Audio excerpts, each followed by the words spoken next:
One of the most important outcomes of the French Revolution was the removal of the monarchy, yet just 11 years after the execution of Louis XVI, Napoleon Bonaparte was crowned King of France in a ceremony which had all the splendour and pageantry of a coronation of a hereditary monarch. So why, after promising equality, liberty and fraternity for all, was post-revolutionary France so keen to crown an effective dictator for life? In this video, I hope to explain why. To truly understand the eventual popularity of Napoleon, we have to go back to 1792 and the situation France found itself in following the initial revolution. At the time, there were threats to France from the likes of Austria, Britain, and Prussia, who opposed France's revolutionary ideals and wanted to restore the Ancien regime for fear of revolutionary ideals spreading across Europe. Following the execution of Louis XVI in January 1793, the then largest political party in France, the Girondins, sought to spread their revolutionary ideals across Europe. Meanwhile, their main political rivals, the Montagnards, sought primarily to empower the workers of France. When the Montagnards introduced price controls and taxes on the rich, they were opposed with risings that led to the Montagnards establishing the Terror to quell opposition. The Terror was a form of tyranny, with around 17,000 people sentenced to death for opposing the government's policies, for which they were deemed enemies of the revolution. In 1794, the ousting of leading French statesman and major thinker behind the Terror, Maximilien Robespierre, was the start of what historians have called the Thermidorian reaction, which signalled the end of the Terror and a potential period of stability.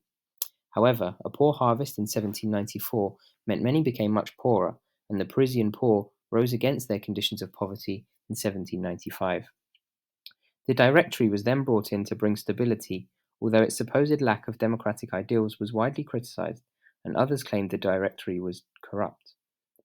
It was against this backdrop that Napoleon was able to launch his bloodless coup. Napoleon had led French forces which had retreated against the British in Egypt, but he still received a hero's welcome upon his return to France in November 1799. Napoleon was joined there by revolutionary thinker Abbé Sieyès and his own brother Lucien, among others, who marched into Paris where they convinced the Council of Ancients to accept Napoleon as ruler of France in favour of the Directory. In the early years of Napoleon ruling France, a number of things happened which boosted his popularity. The Battle of Marengo was followed by a brief peace in Europe via the Treaty of Amiens, which materially improved people's lives by keeping war away from them.